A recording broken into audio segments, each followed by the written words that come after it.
All right, guys, welcome back to The Struggle with Candice Thompson. I'm Candice Thompson. The Struggle is a podcast where I have my funny friends on, and we normally would talk about things that we were struggling with. However, in quarantine and during a pandemic and a race war, we are not doing that because that might bring you down, and we just want to make people laugh and feel better about themselves. So instead, I have my friends come on and we just talk about topical things that are happening that we can entertain you with. Now, if you have not subscribed to The Struggle, make sure you do that. We are on all podcast platforms. Rate and review us on iTunes. Make sure you do that. I'm now posting on my personal YouTube page, so make sure you go there and subscribe if you want to watch. And if you haven't told somebody about this podcast, make sure you do that. Pay it forward. Now, I am going to introduce my co-host, who is for some reason blocking his camera. I have a mustache now, everybody. That was a reveal, Candice. Shit. I'm sorry I missed that, but it was well worth it, Mal. Well worth it. That's an aggressive mustache you have there. How long did that take? Like 8 hours to grow in? Yeah. I shaved it all off and then told myself, just mustache, and it came in 8 hours. Very full, nice. This is what I'm doing on the lockdown, everybody. I still have a website that no one is going to. Social media is at Mal Hall TV on YouTube. Candice, who's the guest? Oh, you got me mid-sip. I thought you were gonna go on, but no, here we go. Mid-mouthful. My guest today is, I'm so happy he's here. We've known each other for years. We used to do a podcast together back in like 1987 called What's Good with Toad Hop Network. And he is back now, hilarious comedian, Freddy Lockhart. Hi, guys. Hey. Hello. Live from my bed where I do all my work these days. Are you in bed? I am in bed. I'm in bed because this way I can watch the screen from the bed. Yeah. Nice. Yeah, I mean, I'm really set up back here. You made it so that you don't have to leave your bed for anything. No, just put the screen down, just shut the shades. It's just, this is me now. This is where I live. I'm the only 180-pound bedridden person. Do you have Postmates? They go straight to your bed? Oh yeah, they come straight to the bed. They knock on the window. Leave it there. Put it in the doggy door. Leave it there. You know what to do. Yeah. Where can everyone find you, Freddie? You can find me in bed or on Twitter at Freddy Lockhart on Twitter. And then I have an Instagram that my last one was stolen, but I have one that I tool around with now, and Freddy Lockhart Insta. And I'm not huge on the social media. I get on when I think I'm funny, and then I go away and I never really look at it, and then I come back, And then you go away thinking like, I think I said something funny. Let's see if it was really that funny. And then it wasn't that funny. And so I'm like, all right, I give The up. people say no. Yeah. I'm finding too, you got to like ride a wave. There's a certain time when people are like awake and everybody's seeing their screen. And I think of something funny. I'm like, now's the time. Now's the time. Now's the time. Slip it in there. Oh, it's so much about timing, especially on Twitter. Yeah. If you post something that's funny, like too early before people are like, it will fall flat. But you know what's also, because Twitter, all these platforms are trash because of, who runs them and they're censored and whatever. Mm-hmm. And with the algorithms that they create, like certain tweets will perform better because like more people will see them as opposed, I've noticed that a joke, whenever I tweet a joke, it doesn't really go anywhere. But if I tweet something political, everyone, and I'm like, you got like my tweet that I had when I talked about the emotional abuse that I suffered at the hands of a male comic. That one took off. Yeah. Like, I'll have like just a tweet that in general is very funny. It'll get like likes by a bunch of other comedians, so I know that it's funny. But it's like it won't go anywhere. And I'm like, it's almost like people. It's like Instagram. Boobs go everywhere. Everywhere. And, just a awareness thing goes nowhere. It's just like, oh man, I should have been holding it near my boobs, and then maybe the message would have gotten out. And then sometimes one will take off that you're like, it wasn't that funny. Like if I wrote it, I'm like, I don't get it. Like it was all right, but like what? Okay. Here's the thing: is people are stupid. They are. Yeah. So things that we will, will filter out will be like, oh, I can't use this. I'll throw it out because it's not up to my standards. Right. Anytime you have something like that, post it. Because the odds are it's so stupid that they'll get it. Dad It'll jokes go. fly. Dad jokes fly. Like Yeah. I posted something, and the only time it's such a deep Uh-oh. No, Freddie froze. cut that like Yasser or his brother get it. That's about it. And like, come on, man, Hilarious. there's got to be more people who get this. And so told me it's like quite go. So I'm trying to dumb it down a little bit. Yeah. You have There's to. no rhyme or reason to social media too. It's just like sometimes the time thing matters and then sometimes it doesn't. It's just sort of like I try to not think about it and just do it whenever, and some go and some don't. Yeah. And I don't lose sleep. You can't. Yeah.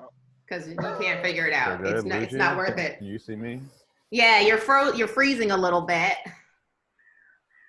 I guess he don't get Wi-Fi in his bed. There we go. There we go. Did you hear what I just said? Uh-oh. Wait. Uh-oh. Uh-oh. Maybe Freddie should leave the meeting and on? then rejoin the meeting. Yeah, maybe.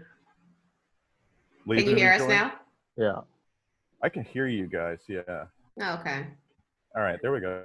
I think we're back live. Mal's mustache moves. Yeah. a brisk wind came by. Yeah. Yeah. Or it created one. I'm not sure, but yeah. That's a monsoon of a mustache you got there, Mal. This mustache is a kind of like I have the same mustache of the bartenders in the bars that I used to like to go to. So this is kind of an homage to something I couldn't, I can't do in lockdown anymore. I can't go to speakeasy bars where they wear suspenders anymore. So I just fucking got the mustache and I'll have some whiskey later. It is very hipstery of you. I'm not gonna deny. You could be one of those bartenders or tying somebody to railroad tracks. That's also something you could try now with that mustache. Tie someone to railroad tracks and then get away on the car with this thing right here. Later, fella! There we go. That little seesaw handlebar thing, whatever that was. The seesaw powered car. Yeah, that's actually the technical name of that car. Can you hear us, Freddie? Yeah, now I can. Perfectly. Okay. Yeah. I was like, I guess your bed don't have great Wi-Fi. You know what? I paid that note, I think. Your bed Wi-Fi? Yeah. No, but yeah, with social media, I just, it's like, I don't share any, I never really tried to be funny on it. But lately I'm just so pent up, you know what I mean? Yeah. I'm sick of telling jokes to my dogs. My wife don't want to hear it. Like nobody, the mailman, And so I'm like, I'm going to put this out there, but it's just the other thing too. It's like a garden. Like you got to maintain it now. So you got to do something funny again. You got to talk to yourself. Yeah, you have expectations now. That's why I have a part of me has been withholding putting content up there because I'm like, I know that I'm not going to want to keep doing this particular thing. I'm going to want to do 3 one-offs and then move on. But I know people that have huge followings now on YouTube and Instagram, and they feel like they're in a prison because they keep having to make that same thing over and over again. And it's eventually going to not be funny. It's going to eventually lose its steam. Everything does. But I couldn't imagine having to post something that I didn't believe in anymore. Yeah. Today's is a first for me. It's not the first day that I'm not wearing a bra, but it is the first day that I'm wearing pasties. I'm wearing pasties in quarantine. Let me try Congratulations. Thank you. You're just trying out new things. I am trying new. Oh, Freddie's going to have to call back. He's having issues from his bed. Right in this part, which is the best part. We're about to. I was like, I'm definitely not putting on a bra, but then this shirt that I put on, I was like, oh, you can see my nipples through it. So I was like, not putting on the bra, but I'll put the pasties. So this is I'm trying to get Freddie back in here. Here we go. I have never had trouble with this before. Maybe I do need to leave the bed. You might. Where's your router? We have one in the room. It's in the bed, Candice. He's sleeping next to the router. It's next to his refrigerator. Right. One in the pool house, which is our room, and then one in the other house. See, he's freezing again. All right, there we go. There we go. Every time he says, there we go, Yeah. he Then freezes there it again. Wait, there we go. Wait, no, it's good now, guys. Wait. Psych. Yeah, no, we have them all over the house, but I don't know why suddenly it's not working. Like, this is pretty much the extent of my life is Zoom meetings and watching stupid movies at night. Right.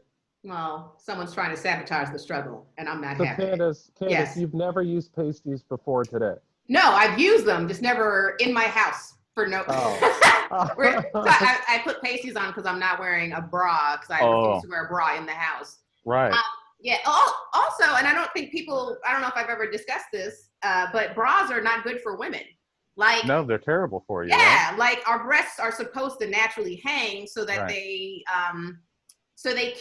maintain. You know, when they hang, it's causing them to like lift themselves up. But if you have that support underneath it, they're gonna sag later in life more because they should have been holding themselves up this whole entire Your time. natural right. bra muscles atrophy because they're Correct. used to Yeah, because when you see those bush chick titties, like they're nice. Like, you They know what I mean? good. Yeah, they're real good. Good. Yeah. Yes. Give me some Yeah. of bush titties, right? Yeah.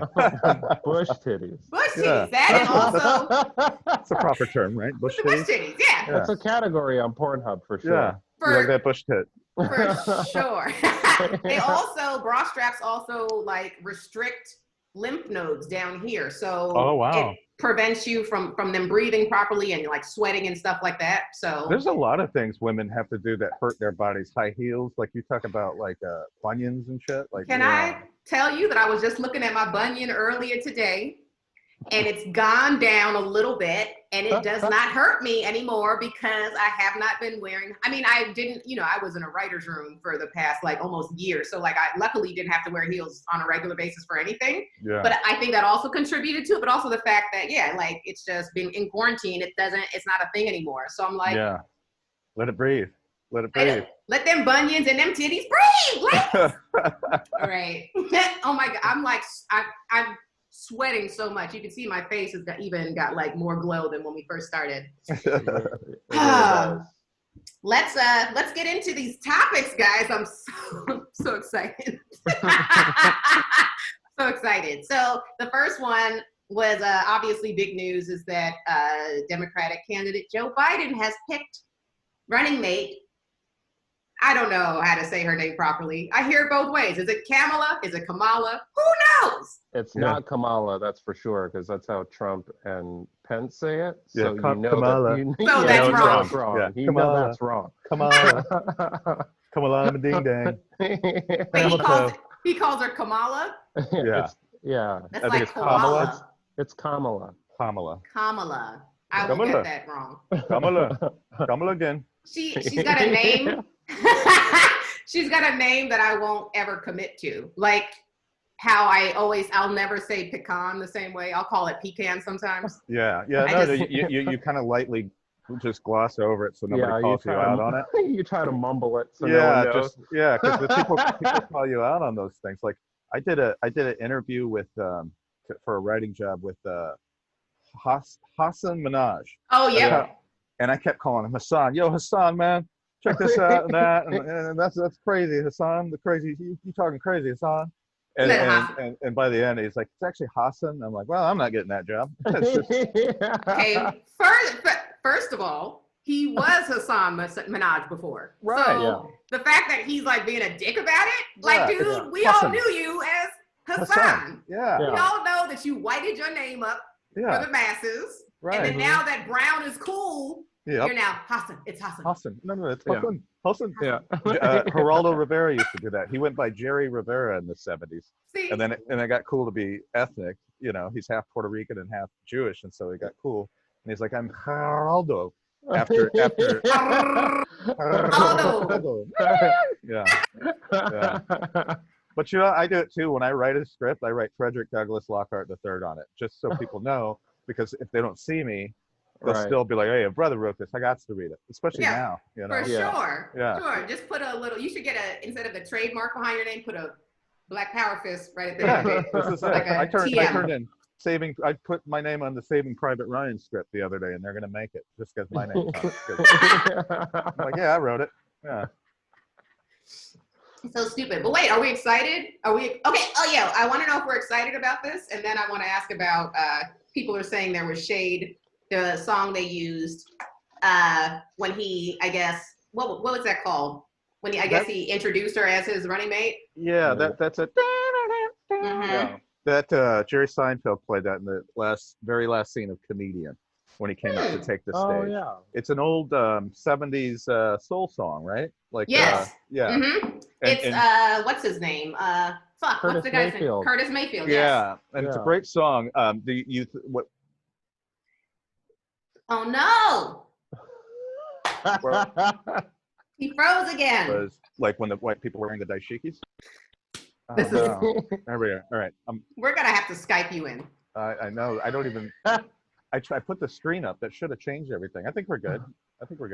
I hope so. I'm not editing this. Were they saying that her coming out to that music was him pandering? Oh, the two of them. Yeah, they think that the two of them are conspiring against Kanye. They're shading Kanye West. Yes. Because he sampled that song. Yes. Right. Yes.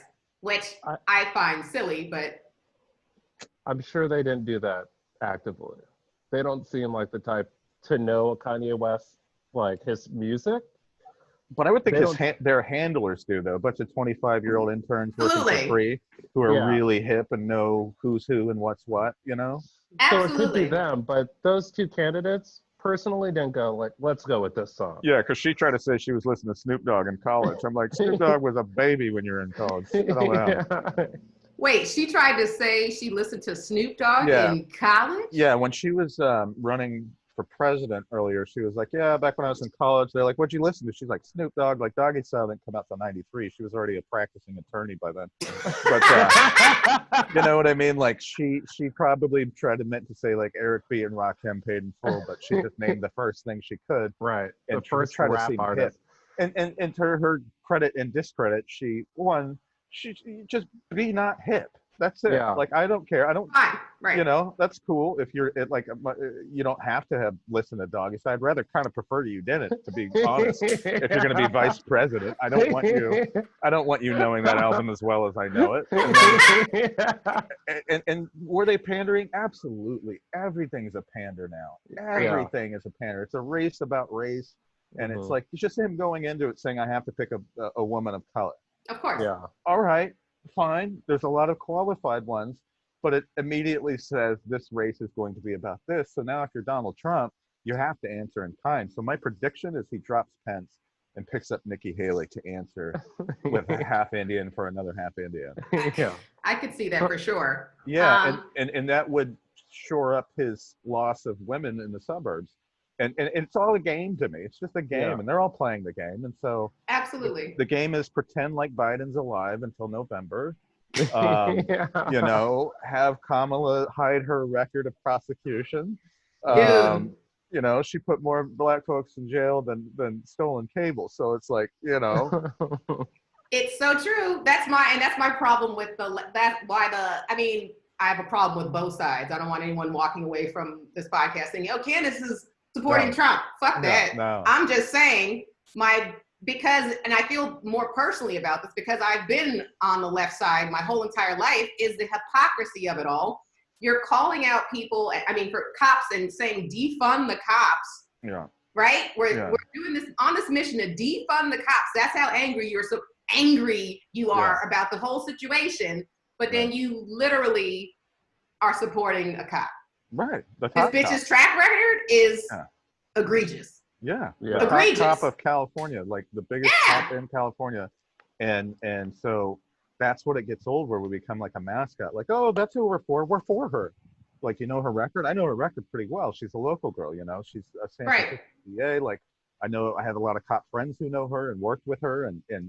And we live in an age where, one, she can't tout her record because her record isn't savory for us. Right. But at the same time, she'll do because she's black enough. And some people's things. And now we're going to hear the most racist, misogynist things. You thought Barack Obama was open season. Like, this is going to be. Oh, for sure. She's black and a woman. But and here's the thing is that I might even change my opinion of her if she were to face up to what she did in the past, if she would acknowledge and say, I understand what I did before was not progressive or fair, even on a lot of occasions, and say, but I'm gonna change, and I'm changing right now, and I'm a different person. Even if she said that, even if it's not true, Right. at least that's what I want to hear. She flat out said she's been a progressive attorney this whole entire time. And I'm like, no, you have not. You've not been a progressive prosecutor at all. You're flat out lying, which makes me, again, no such I don't trust. Yeah, there's really no such thing as a when you're prosecutor. when you're a prosecutor, this is your job. Yeah, I don't think she needs to apologize for that. It's like she was like, when you become the whatever attorney general of the state, or that was her job, right? She was the San first Black Francisco attorney general. Yeah, she was San the San Francisco DA and then the AG of California. Right. Yeah, it's like, yeah, the laws are shitty, but the laws are the laws. So if that's your job is to uphold those laws. It's like, she busted her ass to become the top lawyer in California, and it's like, I can't be mad at her. She didn't write all the laws that she was enforcing. She just worked hard to get this great job, and now these are the laws she's upholding. Unfortunately, it's like, yeah, but no, I mean, she had opportunities to let Black men out of prison, and she did not. Ones that were falsely convicted. That's on her. That's not on the law. That's on her saying you deserve a retrial. You deserve a better prosecutor because your prosecution before, or your defense attorney before was trash. And she did it. She she was against cops wearing body cams. Like, this is what we're talking about. She laughed when someone said, should we legalize marijuana? She laughed at it. This is what we're talking about. So that's something people don't know, and they don't even, you can't criticize her because she's a Black woman. She's the first Black woman, Mimi, but you can't say she's problematic because she's a Black woman. Fuck that. Fuck that. So, I mean, it's just, I've got, is Freddie frozen again? Got Freddie gone.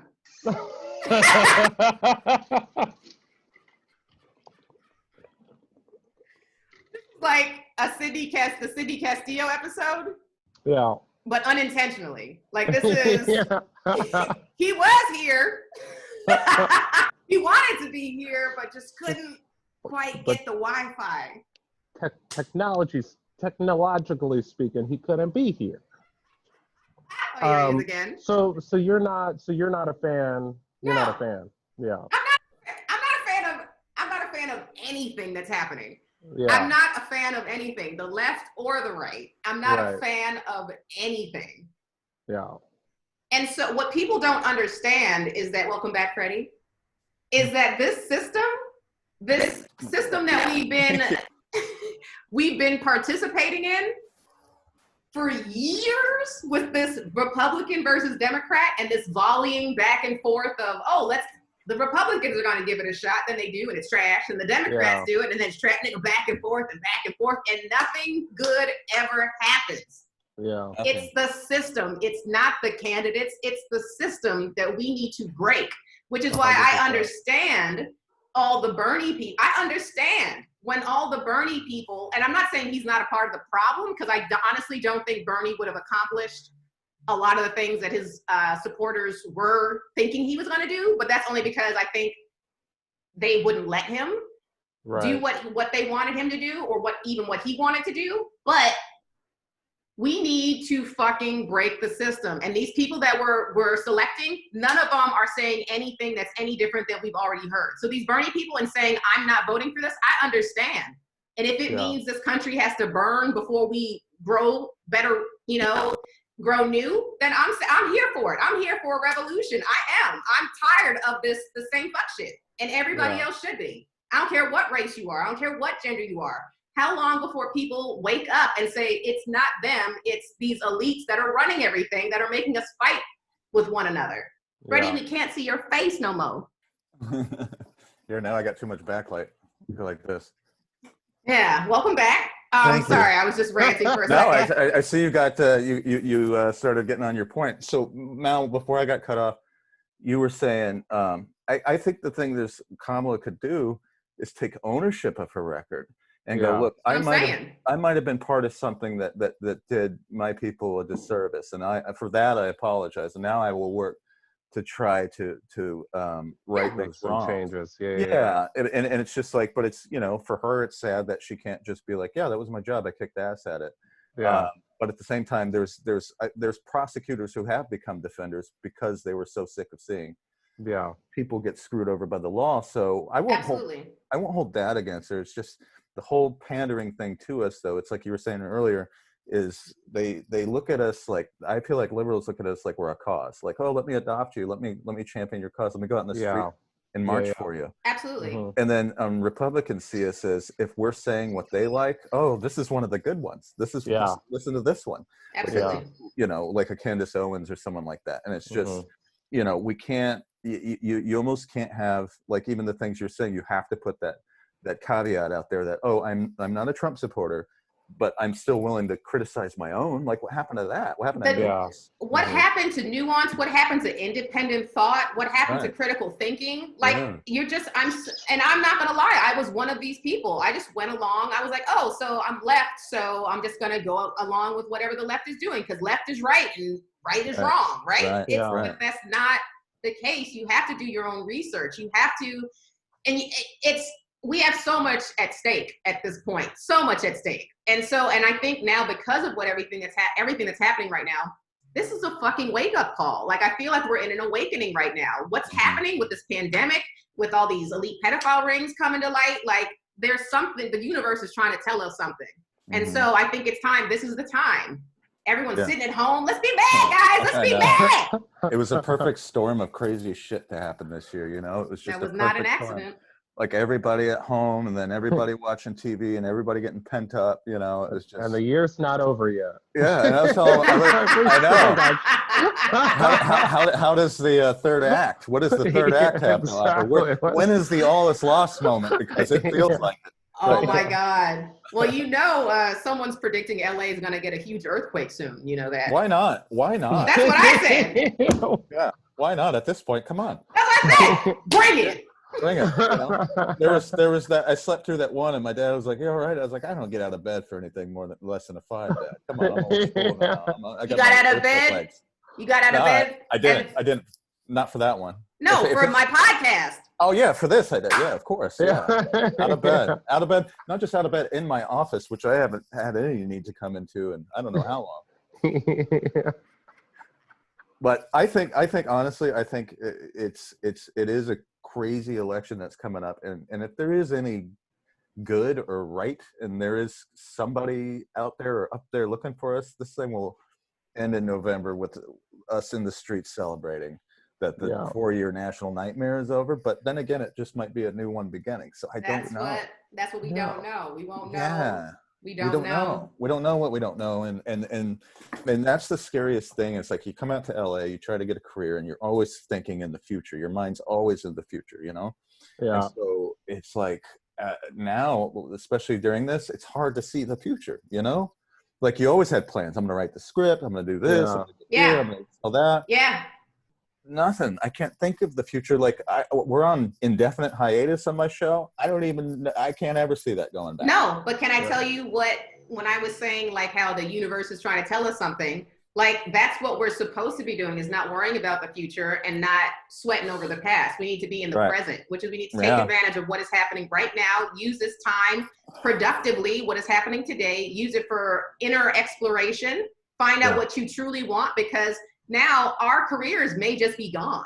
Like, we need to figure out a way to live in this, if this is what's going to continue, which it might. And honestly, I do not think entertainment is going anywhere at all. But I do think that, of course, comics that perform, like the comedy club scene, is going to be changed forever now. So, like, this is where we need to start MacGyvering shit and figuring that shit out. Creativity will adapt. Absolutely. Yeah. I'm about to, I think, put a garden in my backyard. There you go. That's a very zen, in the moment thing to do. Yeah. Well, not only that, but it's also because if they try to tell us, if you don't get vaccinated, you can't go to the grocery store. That's a very good. I honestly think that's what they're going to try and do, for sure. Yeah. And I'm not getting a vaccination, so fuck it. I might as well start growing my own food. Yeah, no, we grow a lot of stuff, peppers and tomatoes and anything we can not have to go to the store for, you know. Yeah. Because it's like all that stuff has crap in it anyway, you know. It's like GMOs and all that. So, but yeah, you're right. This is in a way a gift. Like every writer I know says, I don't have enough time. And now finally, every writer I know has all the time in the world. Just time, yeah. Just time, the most precious commodity that nobody can hoard. We all have it, and I have written no scripts in this time. Like I should. I've been reading friends scripts and punching them up, but I have not, because it's just like with our job, we have to write 15 jokes a day and research them and do all this. So when we stop. Right. We work till June. And when we stopped, I was like, I'm not writing a damn thing, even though now I have all the time I want to write something. But it's just, there's so much happening now in the world that you almost don't want to escape it, like in a way that, like, you know, I watched a movie. Well, what was it? My wife and I watched Host last night. It was a horror movie. And somebody did a really good job of making a movie on Zoom. Like somebody got creative in this time. It was a Zoom movie? It's a Zoom movie, and it's a horror movie, and it's on some new app called Shudder, Shudder. I had to download the app, and the movie is kind of their flagship thing, introducing. Interesting. But it was super cool. It was one of those things where it's like, this is creativity. This is somebody taking, like you said, what we're in and going, well, I can still make, you know, lemonade. I can do something. Yeah. Right. You know. Interesting. Yeah, it was really, you know, when it comes to movies, I'm a huge cinephile, but when it comes to horror movies, I just drop my snobbiness and go, whatever. If you can, if you can scare me, I won't knock it. But it was cool. It made me go, you know, this is a gift. This is some allotted time, and somebody did something with that gift. They probably made a movie that cost probably $2,000, and as a result, it's gonna do quite well. You know, it's like, or look at the girl who does the comedian who does Trump lip sync. Oh, Sarah Cooper. Yeah, she blew the fuck up during this, you know? Like found something, some niche, some way to adapt, some way to get to the people. Because you're right. I don't know when a comedy club's going to open up again. I don't know if I got to bring my own mic. I don't, you know what I mean? Like, how is this going to work? You know? It's insane. But I will say, don't feel bad for not being productive. Don't feel bad. Like people I know, we're hard on ourselves because we're like, I should be creating. And it's like, first of all, just be happy we haven't all murked ourselves at this point. All right. The fact that all of us haven't committed suicide under this immense unknown, we don't know what's going to happen. That's hard. Like, we don't know if our futures are there. We don't know if our income's going to be there. We don't know if our livelihoods are going to be there. We're also stressed about our family getting sick, and our parents or whoever, our friends, are they sick? Are they gonna get sick? Like, there's so much weight in all of this. So don't beat yourself up. Like, just breathe and be like, yo, this is hard. This would be hard for anybody to deal with. And so if you're not creating on a daily basis, be like, I'll create something tomorrow. It's fine. Yeah. And I read this book called The Atomic Habits, and this guy it's not one of those books like The Secret or something where they're like, you can have anything you want if you just really want. Water. That is actually true. It's true, but it has to start with a thought. But like the great thing about The Atomic Habits is he's like, it's called the 2-minute habit. Show up every day and do it for 2 minutes. And then like say like I haven't worked out in 4 months, which I should, but like if I go do it 2 days or 2 minutes, just get on the treadmill for 2 minutes. Yeah. And it gives you the habit of showing up. Like that's the hardest part is starting, right? And so if you do it for 2 minutes and like I'll write for 2 minutes or something like that, the idea is to build the habit, build good habits by showing up, because eventually you're going to be like, I'm here, I might as well do the work. And so my hardest part was always starting. And so this was one of those books, because I read them all.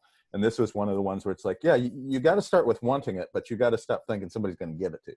You know, like you got to really, really, really, and it's like a lot of not even life hacks, but things. This guy wrote this book and basically said, I'm lazy and I want to foster my laziness. So I have my breakfast ready at night for the morning, my shake or whatever it is. Just all these little things that can drastically improve your life as far as setting yourself up to be. You know, what's it called again, Freddie? It's called Atomic Habits. I wish I could remember the author's name, but it was one of the best. Like I've read all the self-help books, and it was one of those where it was just like, yes, this guy gets it, because he's like, look, I'm lazy. You gotta. A lot of us will get into that voice who's like, not today. You know. By James Clear.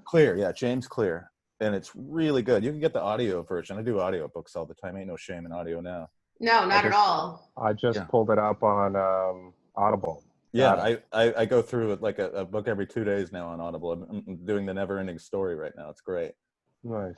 The book, The Never Ending Story? Yeah, the book. I love the movie. The movie I love. So I would probably love the book as well. The book is much longer, much more detailed, much more in because I don't really like to watch fantasy, but I like to read it for some reason. Interesting. And so but I loved the Never Ending Story, the movie, when I was a kid, but I was like I've been reading Stephen King books, like anything to just get a nice like fright before bed. I like getting scared. I love it. So I do too. And the reason why I like getting scared is because I never get scared, like from movies and stuff like that. And so when you sent me a message and you were like, you had watched something and you were like, I'm quivering in my boots. Yeah. I was so scared. Like I was like that kind of like checking the shade scared. You know what I mean? Like, wow. I missed that. Like when I was a kid, I'd get scared really easily, and the one thing that would terrify me was Michael Jackson's Thriller. Oh, and yes! Like I couldn't see it through. Not until about I was 10 years old could I watch the entirety of it, because it was one part where they were walking, and he's talking to Ola Ray, and they're surrounded by the zombies, and then he turns around, and then the camera drops shots, and he becomes one. Yeah. To this day, I get a shudder when I see that. I'm like, terrifying. And the irony is, he ended up really looking like that too. You know what I mean? Like that wasn't makeup. No, that wasn't makeup. That was a prophecy, is what that was. That was foreshadowing. And what's funny when you watch that is it shows that how rich Michael Jackson was, and how little sense that damn video made. It makes no fucking sense. No sense. No sense. He had all the money in the world, so he can afford John Landis at the time. And so he's like, I want a 15-minute music video. I want it to be werewolves and zombies. It's like, but those are kind of different genres. No. And I want to eat popcorn and go to the movies. So he goes to the movies. It's some 1950s sock hop get up. At the movies, they're watching him turn into a werewolf, only to leave the movies to have him turn into a dancing zombie. And I'll give it to them. That's exactly how dead people would dance too. The way they danced that. That fucking herky shit. But like, I had to watch the making of Thriller with my dad. Watch that, like all that stuff to show that it wasn't real. He's not coming to get me. To this day, I'm like, now I laugh at it because it's like you said, the last scene, he has the yellow eyes. I'm like, that was from the movie. That wasn't from the movie they were watching. Like, who? Does it? That's one of my favorite things is music lyrics that don't align with the music video. That's one of my biggest. I love it because I can make fun of them, but it's one of my biggest pet peeves. I hate it. The ones I remember from when I was in like high school, I think, or maybe junior high. I don't remember. I think it was high school. Do you guys remember Aaron Hall from the group Guy? Yeah. So he had a solo career. Mal's like, no, I only listen to country music. Wow. I just want to say that's a spot on me. That's a very good impression, Candice. Wow. Hey, I happen to like country music. I'm sure you do. But I do like Guy too. Yeah, Guy's great. Let's Chill. Oh my God.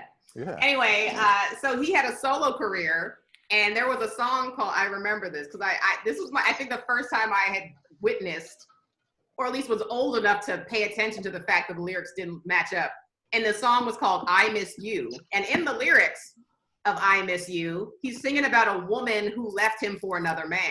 And then the music video, she dies. Oh, what? And I'm like, but you talking about her sleeping with another man, but in the video she's in a car accident and then goes to the hospital. I'm like, are you listening to the words? That's funny. I didn't even this is how it made me feel when she left me. So. Yeah, this is revisionist history. This is how it should have been. Yeah. I mean, maybe it was a metaphor. I don't know, but I also like to think that Aaron Hall probably wasn't necessarily that big into metaphors. Yeah, and the director had his own ideas. The director's like, no, I see a crash. All right, whatever, man. I could lip sync. I do that with lyrics too, where somebody has a lyric and it'll just bother me. Like I love Sade. I love her. Yeah, she has this lyric coast to coast, LA to Chicago. Not coast to coast. Not coast to coast. Now, however, Chicago does boast one of the longest coastlines in America, but it's a lake coast. It does not count lake as a coast. And so, I let it go. And, Nas has one where Nas goes, I was sipping on champagne from Sicily. It's like, no, sir, you weren't. That's from France. From the region of Champagne. You were sipping on sparkling wine, sir. I want to be wine. You might be the best, but that you dropped the ball right there. And then Rakim had a line that goes, we reach into my pockets because they're empty because I want fish because it's my favorite dish. I'm like, oh, cat in the hat ass motherfucker. What the hell? Fish is my favorite dish. That's the best. That's the best you can come up with. You're so good. Like, come on. Fish is my favorite. What kind of halibut? Like salmon? Like, what are we talking? Sea bass, actually, Freddie. Chilean sea bass. Oh, that when I used to. When I used to from Sicily, when I used to eat fish, sea bass was my favorite. It was so good. Oh yeah, I love sea bass. I like tuna because you can do it like a steak, and then I eat more salmon than I probably should. I eat a lot of salmon. I love salmon. Salmon's too fishy. I like the sea bass because it's mild. It is mild. Salmon, especially my office mate at work, good dude. Mike Merrill, he's a health nut, like big time health nut. Like, we'll tell you what's on your ingredients. Like, no, you don't want to fuck with that. You every day, like, we'd go lunch. I was like, you want to get a hot dog? He's like, no, I'm going to Sprouts or whatever. I'm like, come on. I think me and Mike would get along very well. Oh yeah, you would. Mike is such a health nut, and so he goes. One time I was like, I eat salmon. He's like, yeah, but what kind of salmon do you eat? I was like, from the store. He's like, nah, man, you eat an Alaskan raised or this kind of that, and that's farm. Farm versus wild. And so that's why I was like, I thought I was eating pretty healthy because I don't eat fast food, but like Mike is from another level where he's like, no, man. And he's allergic. He has a peanut allergy, this poor guy. And so it's like, we went somewhere healthy one time and he ate, and the dude ate a peanut, started tripping out. It's like, what the hell's happening? And they had to hit him with the pen and all that. The ambulance had to come get him. You had to hit him with the EpiPen? I didn't have to, but one of our coworkers, I think. I was like, you got knocked out. By a peanut. Yeah, I world starred him. World star. Look at this bitch on the ground from a peanut. Over here, peanut got him. Look at him. He's like, I almost died. Yeah. But that shit people was are funny. liking it. Yeah. It was funny though. But people don't know, like, why so many people are allergic to peanuts is, there are things that we think that are good to eat, like a peanut, but it's really not. Like, it's not a coincidence that peanuts there are a lot of people with allergies to peanuts. They're not a really good nut to eat. A lot of them are covered in mold, and also aflatoxin, which is a toxin, hence the name aflatoxin, is in peanuts. So I ate a bag and a half of them the other day. I pooped 17 times. That would make sense. Yeah. You had to shit out them aflatoxins. I could feel it coming from my neck, like leaving my body, like all of it. I was just like, get it out. Yeah. I was pent up.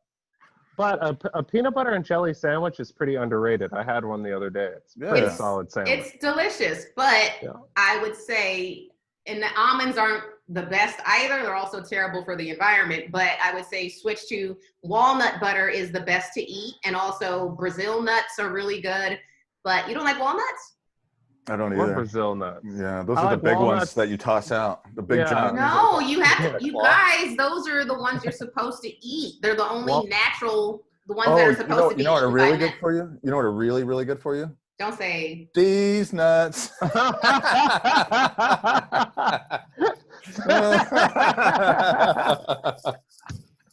I couldn't help it. I'm sorry. I knew it was coming. I know. Come on. Well timed and well played. I wanted the trap to be set, but they wasn't taking the bait. Cashew butter is pretty good. Cashews are also on the list of nuts that they're actually seeds. They're not nuts, but they're on the list of nut or stuff we shouldn't necessarily. I eat them, but just because whatever. I don't eat much of anything, but they're not really necessarily supposed to be consumed by humans. So, but I mean, they're not going to kill you, but just know that they can create inflammation in the body. Yeah, anyway. I'll say, man, I was inflamed the other day. I got this. We ordered from like Freshly or one of these grocery deliveries, and it's this big bag of peanuts and it's unsalted. And I'm just like a squirrel just eating them. And then I woke up going, I don't feel right. Oh man, it was like a tube of toothpaste. You just had to roll me. It was bad. I did that with pistachios once. Oh yeah, that you can do that because anything like if you have to crack it open and you got to work for it, then it's rewarding. For sure. Like, but if it's just a bowl of nuts, no thanks. But if it's a bowl of shelled nuts, and it's like, I'll make a mess and get poop. Do you guys remember? We've only covered one topic, and I definitely want to make sure. I want to make sure we cover at least one more. But I will say this, and then we'll move on. But do you guys remember? And I have a feeling, Freddie, you'll remember. Maybe. Where are you from originally, Freddie? I was an Air Force kid. I lived everywhere and then everywhere. Yeah. So maybe you'll remember. I don't know if Mal will remember just because of, I don't know geographically where these were necessarily. Also, he's a little bit younger than us. Yeah. But do you guys remember red shell pistachios? Red shell pistachio. Is that a brand or just the? No, they're back in the day. All like from what I remember, all pistachios were red. Now I didn't. Maybe it was just specifically because I grew up in New York, and that's where I remember it from. Was in New York. I don't think they even had them by the time we were in Cincinnati. Oh. But they would leave stains on your fingers. Yeah, I remember those. Yeah. Why were they red? Were they dyed red? They were dyed. They were dyed red. And it's like, why even do that? Just leave them alone. What are you doing? Going out of your way to put a poison on this thing? What did they use?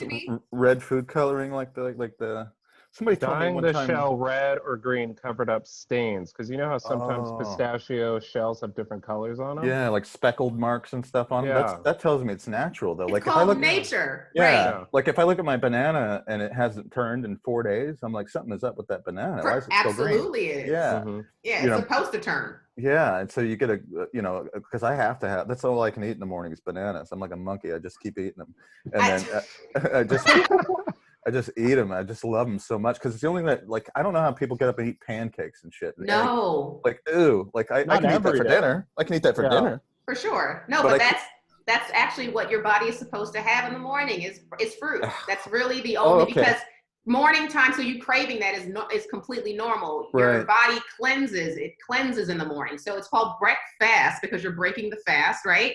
Because you slept through the night. So that's your body fasting. So when you eat the next day, the first thing you should put in your mouth is something that's easy to digest because your stomach hasn't been working. So that's how it is. Yeah. Like I've never understood. Like when I was a little kid, I could wake up and eat pancakes, but as an adult, coffee and a banana or a shake. I'll make a smoothie.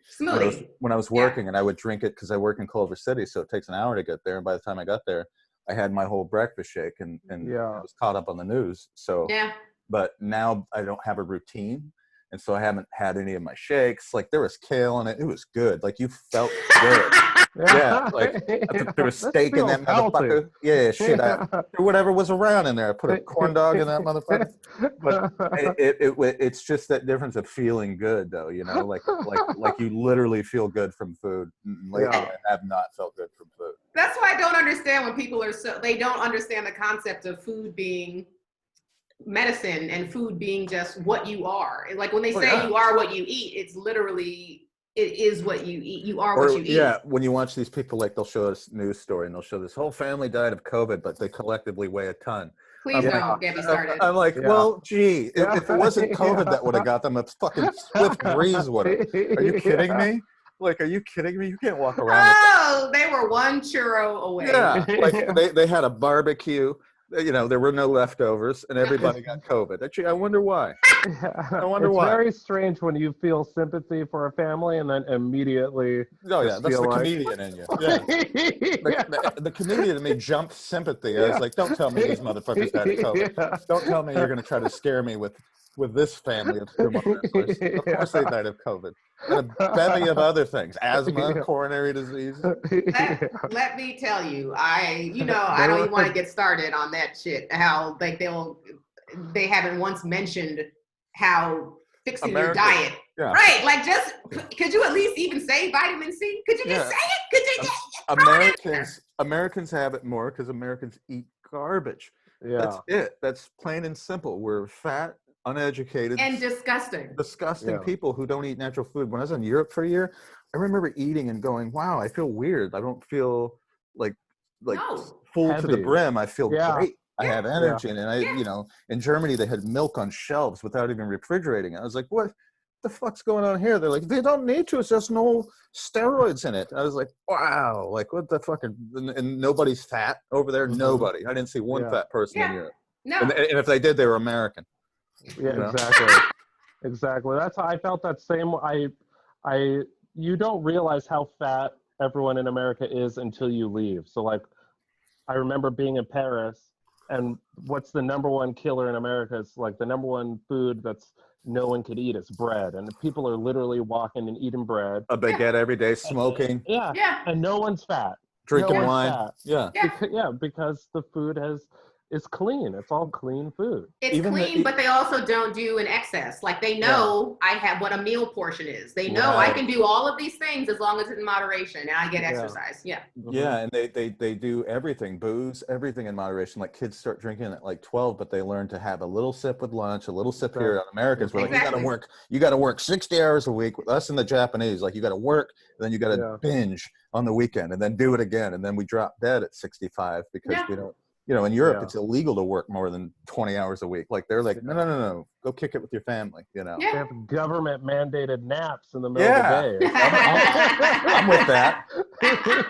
I took a nap the other day. I was so ashamed of myself. I was like, I did nothing to deserve this nap. I'm just tired, and I was bored. There was nothing on TV. I was like, I'll take a nap. Let's just check out for a little bit. Sleep until something good comes on TV. Just pause life for a little bit. You know, here's how bad it is. I've been watching Wahlburgers, Mark's. Oh no! Yeah.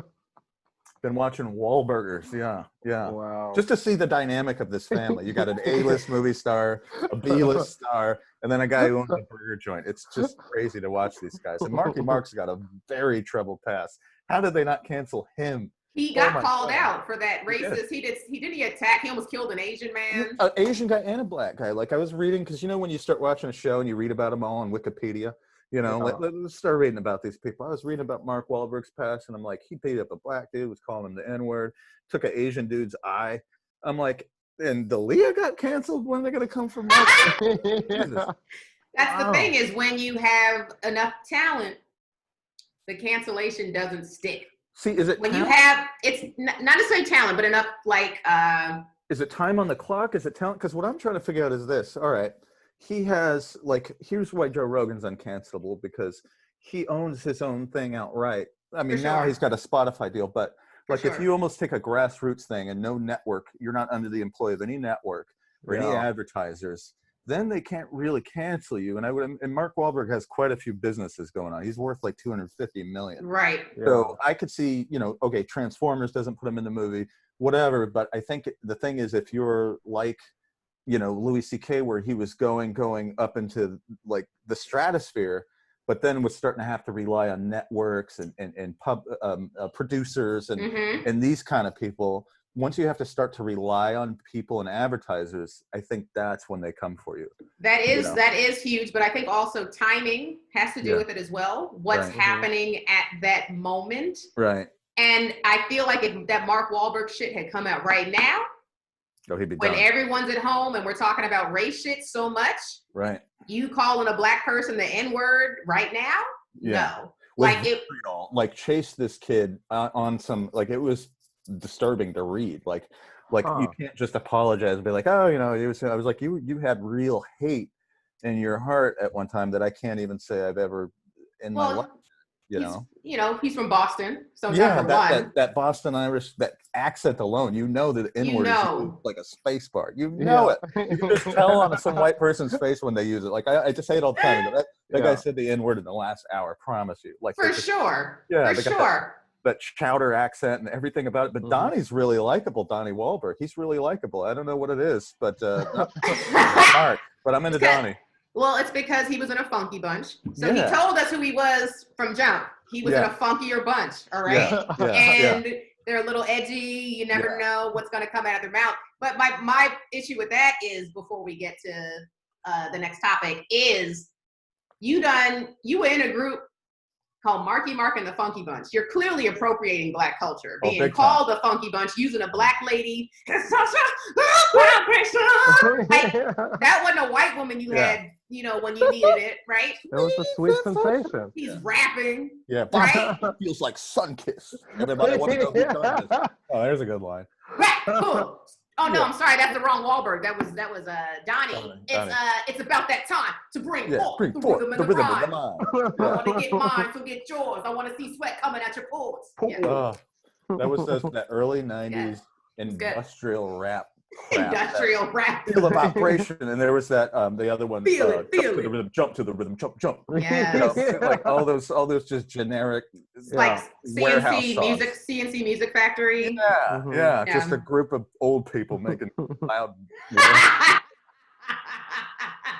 Here's the formula. Now follow it. Yeah. For sure. What's funny about New Kids is they were a white answer to New Edition because the same guy who broke New Edition. Same manager, Maurice Starr. Right. He broke New Kids. He's like, I need a white answer to New Edition. They even sound alike when you listen. Like they're exactly the same. The falsetto, the dance. Yeah. But you can't call a black band a boy band. You have to call them a hey boy band. It's just not right. White boys can be boy bands, but you don't call black boy a boy band. Yeah, they were doing the same exact thing. Boys to Men were men, even though when they were boys, they were men. You know, they're an R&B group, but white guys are boy bands. Boy bands, big time. Yep. No, it's true. Oh, I'm so. What did they call them? Boy packs. The black dudes, but white boy bands. White boy band. Yeah. What's funny too is they were showing on that show. I can't stop talking about the Wahlbergs. Like the New Kids tour still, and so you got grandma, mom, and daughter wringing their panties out for them. Oh, absolutely. I am ashamed to say that my sister ringing. It just soaks. They're granny panties. Yeah. Throwing granny panties on the stage. Like a slop towel, just. I love you, Donnie. Oh, that's a great word. But they went on tour with the other boy bands. Who were the other ones? NSYNC and Backstreet Boys. And so I guess they all went and crushed it. You know, I'm ashamed to say my sister and one of my really good friends and two of my really good friends went on one of the cruises. Or I can't even say one. My sister went on one. My other friend Monica and Carmen, they went on multiple. It's fun. I'm sure it's fun. Like I had tickets to see Debbie Gibson in '87. Debbie Gibson. Yeah, but she got strep throat and she canceled her Phoenix tour. And I was like, oh man, but I'd still go see her today. She's like, I'm gonna do, Out of the Blue for you, Freddie. Out of the Blue. Such a dream come true. You know? Tiffany, she was the answer to her, the mall. Yeah. They always came out in twos. Since we're talking about music, the last topic, let's talk about, I hope you guys both watched the WAP video. Yeah, I watched I caught a clip of it. I'm so old. I'm like, what's this WAP thing going on? Clip? You didn't watch the whole entire thing? This was supposed to be an in-depth analysis of their wet-ass pussies. Can you show me the whole entire thing? Can I show it to you? Yeah. You'll just now? have to pull it up on YouTube. I think you can put a screen up, can't you? I don't know how to do that. I've never done it. I've never hosted a room before. I've hosted, but I've never put visuals. Yeah, our room leader always does it. You disabled attendee screen sharing. Otherwise, I would do it. Where do I go? Let me see how you do this. Screen sharing? Screen? Screen sharing? Screen? Oh my God, I'm so hot. I mean, I'm a little chilly in the office, actually. The air is really blowing down right now. Shut up. Candice, go up to your top left where it says Zoom US and go to Preferences. And then the fourth one down is Screen Share. Okay. And is there a check there that says Allow participants to share screen?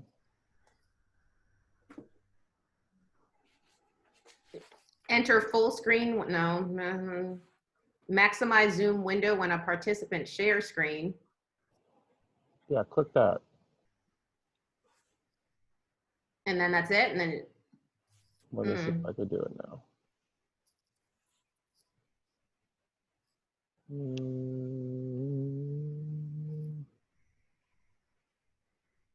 Nope, it says host. I'll just pull it up. Yeah. Yeah, just pull it up. Sorry, guys. That's all right. Go ahead and talk about it, because I did watch a clip of it. And I felt like an old man. I'm confused. No, that's my problem with it is I feel like my mother. I am watching this and I'm clutching my pearls the whole entire time, mouth agape. I'm like, Yeah. Me too. I'm like, were we that nasty when we were? I mean, we had Lil' Kim, so yes. Like, I guess so, but I'm just like I was clutching my pearls too, and I'm getting to a point now where it's like it's weird because there's so much like women empowerment and this and that, and you know, when I look on Instagram and if you know 3 out of 5 pictures of yourself, I move on, because it's just like, you know, why are we still doing this in this day and age? But it's like almost you have to fully commit to it, like they do, or like who's the other one, Cardi B and Megan Thee Stallion. Yeah, like it's like you either commit and go all in nasty, yeah, or not, because it's just such a weird thing. Like, well, let me tell you, Freddie, they have committed. It is fucking gross. Yeah, like it's wow. almost clinical is what it is. It's like, you know, I've always been more Victoria's Secret than Playboy kind of guy. Like, there's some mystery here. Leave something to the imagination. Yeah, like I feel like you're gynecologist at this point. Like I know too much. It's gross. It's just, I don't know. There's like, to me, like Lauryn Hill was so hot, and she didn't need to do that. She didn't need to do any of that, you know? Yeah. Like, and you know what's sad is that I don't think any of my followers would, or people who watch this would call you out on what you just said, nor should they. But there is someone who would hear what you just said and say, wait, what did you just say? I have brain fart. Lauryn Hill. Oh, you said she doesn't need to do that. You said she doesn't need to do that. Right. There's somebody who would hear that, some extreme liberal, and be like, what do you mean she doesn't need to do that? She knows she doesn't need to do that. She's just empowering all women by saying, if I want to be a sex object, it's under my agency. I'm the one that's in charge of it, not up to men. And it's like, that's what I think is different now. And I think you already said that, is that now all this ratchetness is in the name of, it's in the name of feminism and women empowerment. Whereas back then it was just like, oh, it was, I think that's why it was in the name of that, but nobody was really saying that. They were just saying, oh shit, who's this Lil' Kim chick who's acting like a male rapper? Right. And it's like, that's cool, because it's like, oh, we've never seen this before. But now I feel like it's done so often, and not just in hip hop. Women are over sexualized to the point where it's like, enough already. Like, we get it. Like, you could empower yourself without taking off everything, taking your titties out. Yeah, and that's the thing too, is like, you watch, you know, okay, so they're talking about empowerment and all that. Like, I watched Tiny Desk performances on NPR. It's like where the artists. I love it. Yeah, no, I love those are the best. Those are the best. And I watched Lizzo, and she was like, I almost cried because she was so amazing at the flute. I was blown away by that performance. Yeah, I was like, I've never seen somebody rip the flute before. Like she shredded the flute. Now she does her little booty claps and all that, but I think it's cute. Yeah. You know, but it's like, I just think she's a perfect instance of like, she can embrace her sexuality, but also like, oh, I'm super talented. You can't deny her talent. Yeah, like, she's so damn talented that I was just like, who picks up a flute and rips it? You know what I mean? Like if you pick up a flute, I'm usually like, bye. Right. But, I play the flute. I was actually about to buy another flute. Were you first chair flute? My sister was a band. I was first chair. My sister was the drum major of the marching band at Arizona State. She's very, very, and she was a good one too. Like, she did all her dancing and threw her thing up and all that. But I respect band nerds. Wait, are we saying that Cardi B is not talented? Because I saw her doing the splits while she was rapping, and her titties were out. And that seems like it takes a lot of talent. You know what she is the strippers who were collecting all the ones that were raining made a demo. That's what it is with all these stripper rappers now. Like, they were in the club. She was a stripper. They lived the life, and so like, I get it. It's their life, and they live to it. But it, you know, when you glamorize it, and it's like with comedy now. Like, how many, you know, especially female comedians have, oh, here's the show I'm playing tonight on my nipple. I know.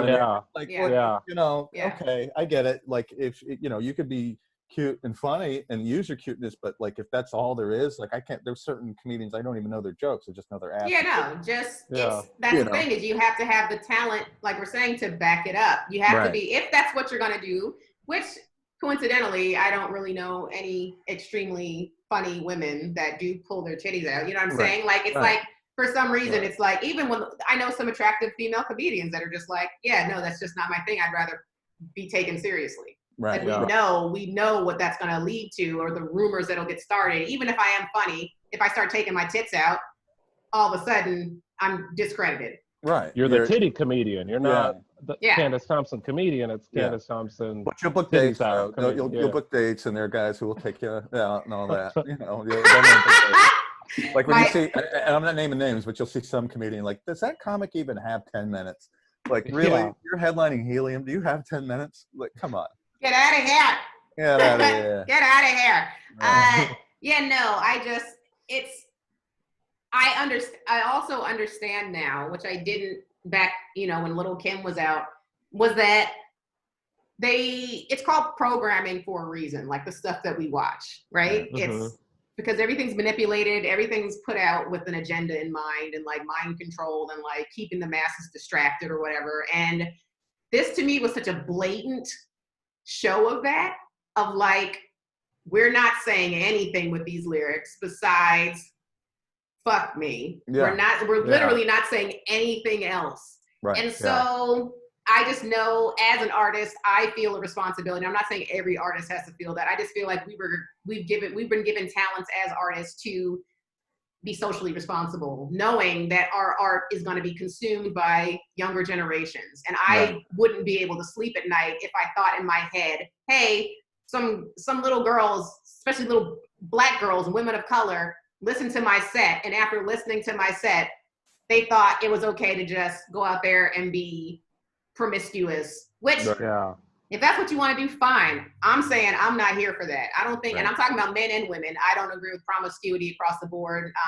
It's just, I'm a fan of love. I'm a fan of getting to know somebody, caring about people, and not just, tossing them and disposing of them for sexual purposes. Like, get to know somebody. But I would say, Candice, that like the three of us are all kind of in the minority with like how you view that. You know what I mean? Right. Like, you want to make smart, powerful, funny, like, work, and that's not across the board. You can't expect that in any industry. There's some people that are like, oh, so the formula is I just fucking pull my titties out and then I get to go on tour, and it's like, I'm here for that. Or I could just do jokes about my dick and shitting and I'll go on tour. You mean your first, that was your first hour that you put out. It's like I mean, it's unfortunately the people that do thoughtful work, sometimes I think the road is a little bit longer because that work isn't put out with a big enough speaker, Right. But wet ass pussy is something that's going to be played on the radio. That's going to be played at high school dances. It's going to be played like that's. Yeah, they shook up the world. They shocked. Everybody was talking about it. Fucking crazy. It's like. It's the equivalent of working just completely blue as a comic, just like coming out of the game. Like you can as a comic, you can't turn blue, but if you start blue, you're legit, But if Jerry Seinfeld started dropping motherfuckers and titty suckers, you'd be like, whoa, dude. Wait a second, he's changed. Yeah. Or if Louis C.K. tries to go clean, you know what I mean, or Chappelle. It's so I think a lot of it is genuinism too, and I'll say they're genuine ass hoes. Those hosts, they're genuine hosts. But yeah, you're right. It's like you can either contribute to the art form or you can take away from it. And then when you're doing something like they're doing, they're just grabbing a little piece, taking away from it. Well, that's all it is. They're puppets, and rich puppets. They're rich puppets. I mean, I could go, me going down my rabbit holes in quarantine, but I could. Cardi B is a mom. She's somebody's mother. Cardi B's kid is going to be able to go, oh, Mom, I saw your whole vagina today. Yeah. What do you do? Again, I just came out of it. Yeah. I just came out of it not that long ago, and here it was just for for mainstream. It was a deja vu. Somebody needs to make a response album, Hard Ass Dick. HAD. To go wet ass pussy, don't you think? I think you guys Mal, you down to make hard ass dick? I got that might hard have ass to execute that. Wait, that's I what would I'm watch calling it. that. All right, hard ass dick. I'm gonna write it up. That's my next project. Is hard ass dick. That's my answer back. I would support that. I will contribute to your Patreon. I will start a GoFundMe for you. Whatever you guys need, I'll take care of all of it. I did want to, before we wrap this up, is talk about, because people did. There was so much we didn't cover, but I guess stay on the same. So because changing this topic would be too much. We start talking again. But I did want to say with the people got mad at Kylie Jenner for being in the video. Like, this is where we are. But this is, and again, back to the hypocrisy of the left. Right. We're talking about inclusion, right? We're talking about end hate. We're talking about like everyone love one another, but we getting mad because Kylie Jenner, because she's white, is in this black rap video. Who cares? What are we talking about? You're gonna start arguing over that, but not about the problematic content that's in this video. That's what got you mad? Yeah, or the fact that Kylie Jenner is a billionaire. How is she a billionaire? Look, what the fuck, man? There's so many other conversations that need to be had, but not this one. I saw that too about that singer. I don't know any modern singers, but she's a really cute girl, and she looks mixed, but she's not. Turns out she's white. You're talking about Doja Cat? No, Ortiz or Ora. Rita Ora. Rita Ora, is that her name? Rita Ora. Yeah, and then they were like, you're commandeering the black look and all that, which I looked at it. She kind of is. She's from like Eastern Europe. Oh, but, I didn't know she. Yeah, I didn't know she was white. Yeah, she was white, and I might have the name wrong though because I'm old. But but she looks like kind of like Jenner did, like where she completely, Jenner's not Armenian at all, and Armenians are actually white, but she's not Armenian at all. No, she's white. Yes, she's kind of like, she's darker than me now, and it's weird because in the Western world everybody wants to be darker, and in the Eastern world everybody wants to be lighter. Nobody wants to be themselves. All these Sammy Sosa motherfuckers running around. Yeah. Know who they is. Yeah. Well, no, but there are black people. It's the white people that want to be darker. The black people want to be lighter. Right. In America. Nobody wants to be themselves. Nobody wants to be themselves. And how is her being in that video more problematic than the fact that all of those women collectively didn't have any original body parts? Yeah. Oh, not one. No. Everything walked in there was from Beverly Hills. Yeah. How is her being in the video more problematic than everything else that was going on? And that's the other thing too. These big, gigantic butts that don't look even human. Like, I like a real big butt that happened on its real own. I don't. Cornbread fed. Beach balls that show out like that Mos Def's lyric, like ass so fat you could see it from the front. Like that's how it is now. But they have these little skinny legs and these little impossibly tiny waists. I'm like, you look ridiculous. Like when you sit down as a human, when you sit down on your own ass, your feet shouldn't fucking dangle over the ground. Yeah, it's so weird. It's so weird. It's weird, but again, there is a world that is very real that people listening to what you guys are saying right now, you as a man can't say it's not up to you to decide what a woman's body looks like. Right. He wants to have a fake ass. And it's like, listen to the words that are coming out of your mouth. Yeah. It's so bad. You have men that are sitting here saying, someone got dragged. Maybe it was Kendrick. I can't remember. Maybe it wasn't. I don't remember. But some male rapper said what's going on with these ladies, with these getting all these implants or whatever. I appreciate a woman's natural body. He got dragged for saying, I appreciate a woman's natural body. Yeah, you can't satisfy anyone anymore. You just no. Everyone's gone mad. Shut the fuck up and shave a cool mustache on your face. That's what you do. Yeah, that's what you do. That mustache is so my dad, 1982, man. Like, that's just like, I'm almost worried you're going to give me a whooping in a minute. Well, Freddie, this is the new ending that I started having on my podcast where I have a surprise guest. Mal is your father. Hey, man. Go to bed, Freddie. Okay, I'm going.